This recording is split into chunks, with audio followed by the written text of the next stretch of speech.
So the Lakers this morning and last night, they want to blame the refs. They want to blame the replay system. Okay? Not the LeBron James 16 seconds left missed wide open three. Nah, that wasn't it. Or the fact that Anthony Davis had no points in the fourth quarter. Darvin Ham couldn't dial up a play. Or the fact that once again, a Lakers starter gave you a nothing burger. Rui, 3 points. Not that in the last 10 minutes, the Lakers went away from the pick and roll with AD and LeBron. I think LeBron just gets tired. We know the Lakers don't have the talent or the versatility of Denver. Last night's a great example. Jokic did not play well in the first half. Murray was awful in the first three quarters. But because of their surrounding talent, they can keep it close and make runs. These teams have played 10 straight times. The games all look the same. They're all close. We've said all year, Lakers aren't going to beat them, but they match up with them well. The difference is, though, last night, last 9 possessions for Denver, they scored on 8 of them. Why? Because LeBron and AD in both games have had to overcome a starter that gave you nothing. D'Lo was awful in game 1, and Rui was awful in game 2. Jamal Murray wasn't good last night in the first 3 quarters, but he was remarkable in the fourth. Jokic had a rare bad half, but he was money in the second half. Denver always wins this game because Denver, their 2 stars, can have a bad quarter, can have a bad half. They don't have to be gassed. Jokic just lets the game come to him. He doesn't press when things are going awry. He's got Gordon and Porter and KCP. He doesn't have to press. If LeBron doesn't get D'Lo help, he's got to empty the tank. If AD doesn't get Rui help, he's got to empty the tank. And so, I mean, again, last night, Jokic and Murray didn't do anything in the first half. But in the last 9 possessions, Denver scored in 8. And those are the crunch time numbers. That's the best defense you'll face. That's the most pressure you'll face. And this is what championship teams like Denver deliver. It's not just that they have the best player in the world, because LeBron and AD aren't far behind. It's the ability for their star teammates, who often have bad halves, to still be brilliant like Jamal Murray when you need him to deliver. And in that fourth quarter, whereas D'Lo was bad the entire game 1, and Rui was awful last night the entire game, Jamal Murray, as a star, they're going to go back to L.A. The games will be close. The Lakers will empty the tank.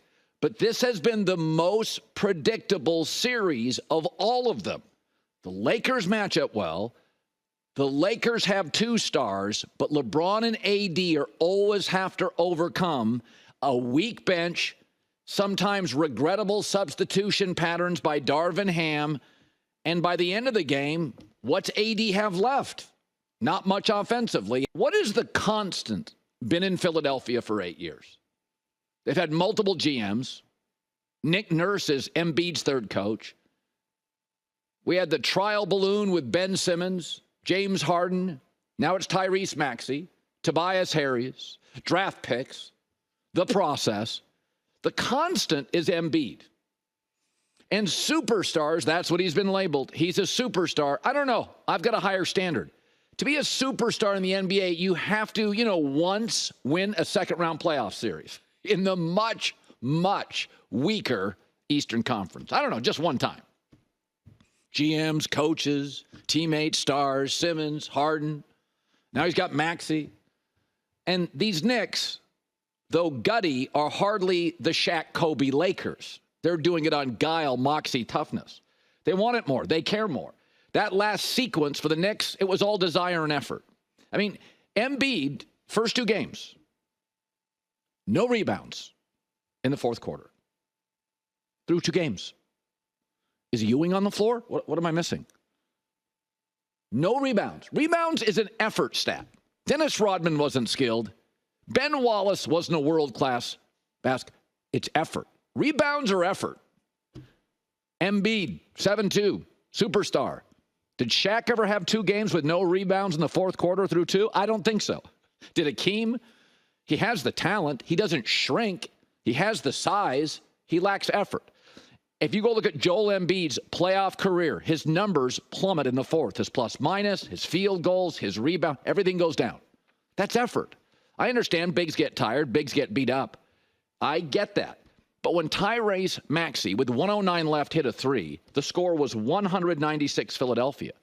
In fact, the Knicks' next two possessions, they didn't get a field goal. It was their game. Now, Kyle Lowry missed a free throw. That was big. And Jalen Brunson got a bit of a break on that bounce on the three, absolutely. But in the NBA, you're a superstar if you win in April, May, and June, and you have a big personality. Kawhi doesn't, Jokic doesn't. They're stars. But you're a superstar if you win in April, May, and June, and you have a big personality. And Embiid's got plenty of personality.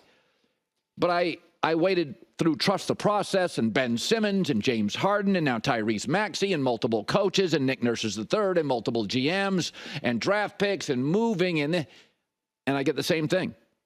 Big games in the East, in the playoffs, late. Where's Embiid? I just didn't see the effort. I watched that last sequence by the Knicks. They were done. It was over. Maxey hits a three, next two times down. Under a minute, they don't get a field goal. It's over. And then it became rugby on the floor. Did you have any doubt when that ball went on the floor the Knicks would come up with it? Was there any doubt for a second who was going to come up with the basketball?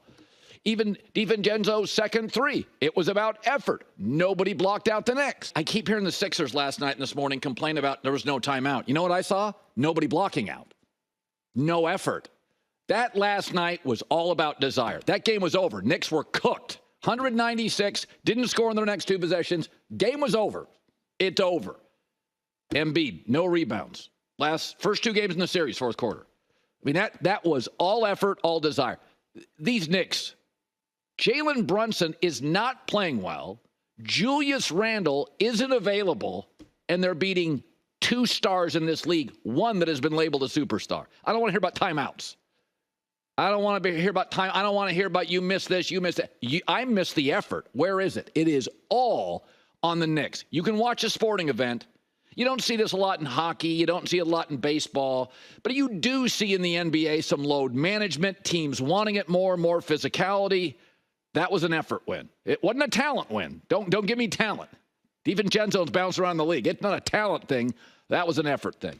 Hi, everybody. It's me, Uncle Colin. Subscribe here to get the latest from the herd, including exclusive behind-the-scenes videos and more, wherever you may be, however you may be watching. Thanks again for making us part of your day.